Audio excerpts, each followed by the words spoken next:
Don't you just love a good international tournament, specifically the Euros? Because in the World Cup there's a lot of dead games.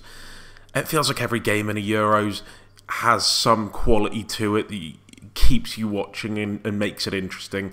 Just a much better competition in my opinion. And we're already in the preparation stages as teams are playing their friendly games and the warm-up with their preliminary squads. In the days leading up to Euro 2024, I'm going to be reviewing the tactics that the big national teams will be employing based on the friendly games in the lead up to it. And today we are starting with the hosts, Germany, mostly focusing on their performance against Ukraine, which ended in a 0-0 draw. It was an okay performance, it had a very friendly type feel to it in the sense there was a bit of a lack of intensity, which you're going to expect.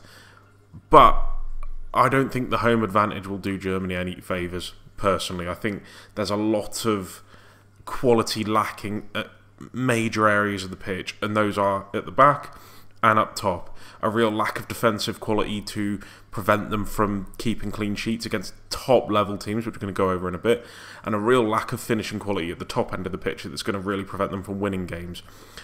And also, this is probably going to be a controversial opinion, I'm not a huge Julian Nagelsmann fan. He's a good manager. He plays some really entertaining football.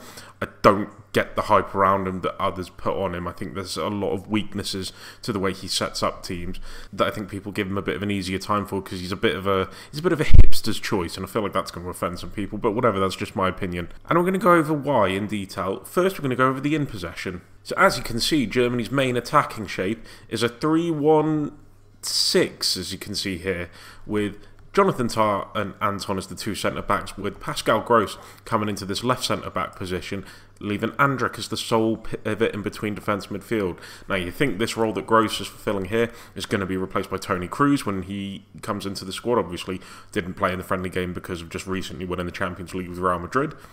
And Pascal Gross did a really good job, but he is just keeping it warm for Toni Kroos in his last tournament, and Toni Kroos will offer a wider range of quality with his passing. Not to say that Pascal Gross doesn't offer quality, he is a very good player, we know that as Premier League football fans. And then Joshua Kimmich pushing up as the right back on the right hand side, Mittelstadt pushing up on the left hand side, Wirtz coming inside into the wide 10 on his side, Musiala the same here, and Gundogan playing centrally just in behind Kai Havertz, who would naturally drop in anyway.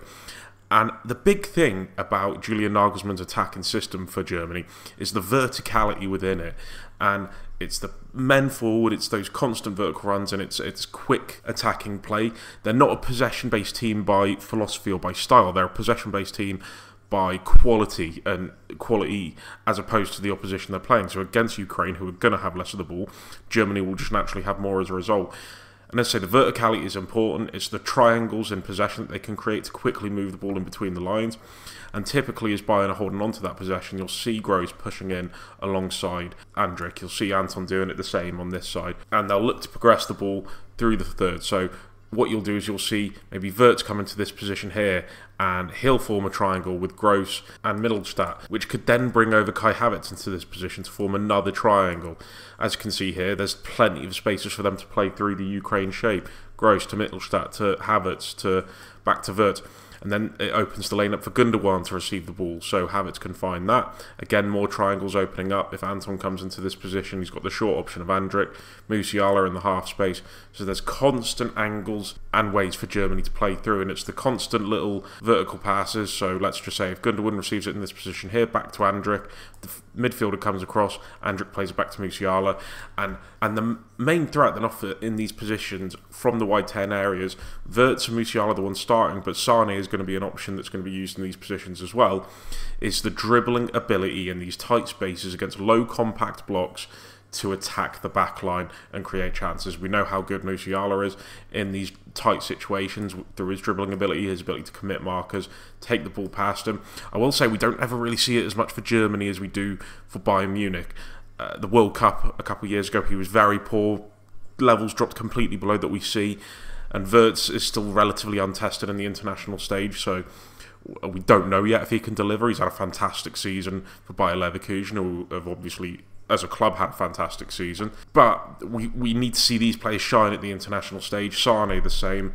And the rotations in these positions as well. So Havertz can drop in, which would then maybe bring Musiala as the more attacking player in this position that would allow Gundogan to come across. And you'd still maintain that same shape with the bodies in between the line. It's just dependent on movements within that section, who's playing the strikery role in that and who's playing the deeper areas. And as well, you'll see cases where if we just put Andrić on the ball here, he'll play it to Anton, and maybe you'll see Musiala showing deep for the ball, and on the opposite side, you'll maybe see Wirtz make the vertical movement the other way to create space in between the line to drag a defender back, so that if that ball can quickly get fizzed over to Andrić and to Gross, and Havertz moving into that position, then there's more space for him to attack because Wirtz has made that movement.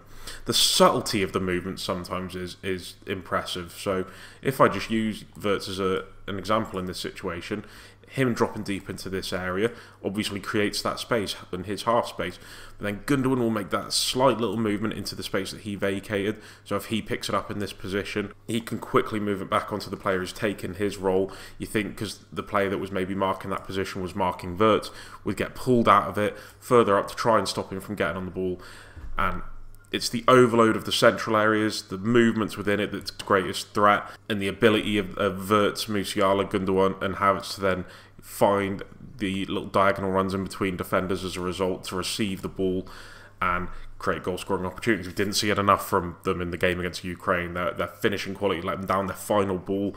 There's a real lack of relationship between those attacking players, which isn't unusual. It's international football, but there is such little chemistry within that Germany front line that they're going to need to get up to speed quick with each other. And as much as teams are experimenting with their teams and with their lineups going into the tournament, which is natural, this is a very full-strength Germany team. You could argue Sane coming in here to replace either Musiala or Wirtz, but these are still top-class players. It's just another top-class player. Maybe Füllkrug to come in for Havertz, but again, how well did Havertz end the season off for Arsenal? Very well.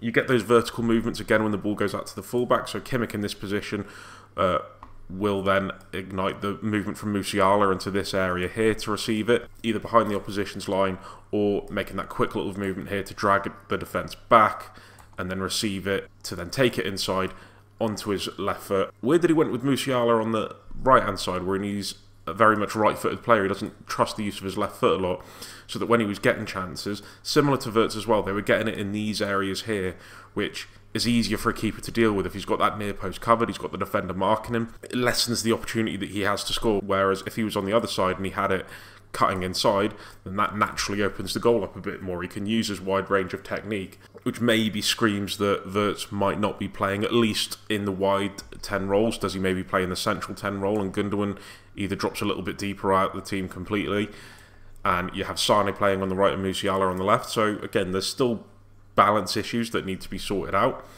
The crossing from the fullbacks needs to be really important as well, because they get a lot of time and space on the ball in these wide areas because of the numbers that Germany have in those central areas. Defences are naturally going to be a little bit more narrow. As you see with Ukraine, they played a 5 at the back, so there was a lot of bodies in the box, and their delivery needs to be brilliant. They've got physical strikers to aim for in Havertz, in Füllkrug, and Kimmich's delivery on the night wasn't amazing. David Rahm comes back into the team, who seems to be first choice. I don't know the history of German team lineups off the top of my head, but I've always felt like Rahm's the favoured choice. So his quality would improve that left-hand side, whipping balls in, which he's done time and time again for Leipzig in a team where he supplies the width in that area. But that's their quality in possession, vertical movements non-stop to try and unlock defences, combined with a one-on-one and tight dribbling ability with their attacking 10s, all three of them, to create chances. But off the ball, how do they line up? Okay, so they line up in their pressing shape in a 4-4-2, 4-2-3-1, depending on how you look at it and depending on the phase, and it's a very aggressively high press. So let's just say the keeper on the ball here, once he releases it, they'll start moving over to this position. Havertz will jump here, Musiala into this position here, as the left wing back shows for it. Kimmich will push right up onto him. Wirtz tucking round to this midfielder here, Gross and Andrić here to try and stop it from progressing up that side. But then if it reverts back to the keeper, Havertz will drop in it again, keeps getting aggressive. Wirtz will jump from this guy to the right centre back or the right back. Gross moves up into this position here. Then you get Tar aggressing up into this area here, Mittelstadt or the left back into this area here. And when a team gets pressed like this, they naturally drop in a little bit deeper. So that means a player like Tar, a player like Anton are getting pushed even further inside the opposition's half. It's good if you can win the ball back that high, because you've squeezed them into the edge of their own box, into the edge of their own half. and all of a sudden you can create an easier chance from that. The issue is if that press is beaten and the keeper goes along from this position into one of these wide areas and they've got an athletic front man to break lines and use his pace to get in behind, as Ukraine did a couple times on this left-hand side through Mikhailo Mudryk, that can cause issues. And Germany's centre-backs do lack a little bit of mobility to defend on the halfway line, which is why I don't see it being Tah and Rudiger, because they're too similar alike. They're too much of the physical presence, the aggressors in situations, and I think you need that high-line defender that's able to cover him behind. I don't know a whole lot about Anton, I'll be perfectly honest. It remains to be seen whether he can cope against a top-level player in an Mbappe and in a Leao on those left-hand side, because we know how top-level some of Europe's attackers are on that left-hand side, which is why Kimmich, I think, presents an issue at right-back. Again, got beaten for pace time and time again on this side when having to chase back and recover that space in behind by Mudryk, and they were lucky because Mudryk is a pretty poor player with his own product. You're not going to get that same type of cushion when you play an Mbappe or Leao. They will punish you. And Kimmich showed against Real Madrid, against Vinicius Jr., he's not cut out for those one-on-one defensive situations against top-level wingers. He will get done, he will get exposed, he will get found out. And this high line for Germany could cause them issues. It's risk and reward, and I don't think they've got the quality of players to worth the risk. Neuer started in goal, but it wouldn't surprise me if we see ter Stegen start in goal in the tournament because of his ability to sweep off the line. Neuer getting older and the injuries he's had, he doesn't quite have that spring in his step to break lines and sweep up the space in behind. So ter Stegen being a bit younger, being a bit more agile, is probably a better option. But there's too many issues, and if we were to go over the attacking phase for a minute again, and I didn't mention this before, and I should have, a real lack of finishing quality. Musiala and Wirtz are good goal scorers, not amazing, not brilliant. Sane, again, didn't really have a prolific season in front of goal for Bayern Munich. Havertz did end the season well and find goal-scoring form for Arsenal, so it's whether he can replicate that form for Germany. But look, Premier League fans, we've seen Havertz over a period of a few years. We know his finishing is a bit erratic and inconsistent. Füllkrug, again, good finisher, not amazing. Some of the chances that Germany make and that they will create in these low blocks aren't clear-cut enough to just favour good finishers. They need brilliant finishers to take advantage of the vertical movements that come from these channels here to slide it into the far corner. So it's going to be a big ask, I think, for Germany. I don't see them achieving an amazing tournament. I think they make it to the knockouts because at the end, only 6 teams can get knocked out in that first phase, so it would really take some doing to get knocked out that early. But I think against the first top-level team they play against, I think there's too many weaknesses in this team for them to survive that. I think a top team with a good game plan knocks this Germany team out. Sorry to say, you might think I'm being very English when I say that, but that's my opinion. But I'd love to hear your guys' thoughts. And again, join me for tomorrow, where I will discuss another international team. Who will it be? I don't know. We'll see. Cheers, lads. In a bit.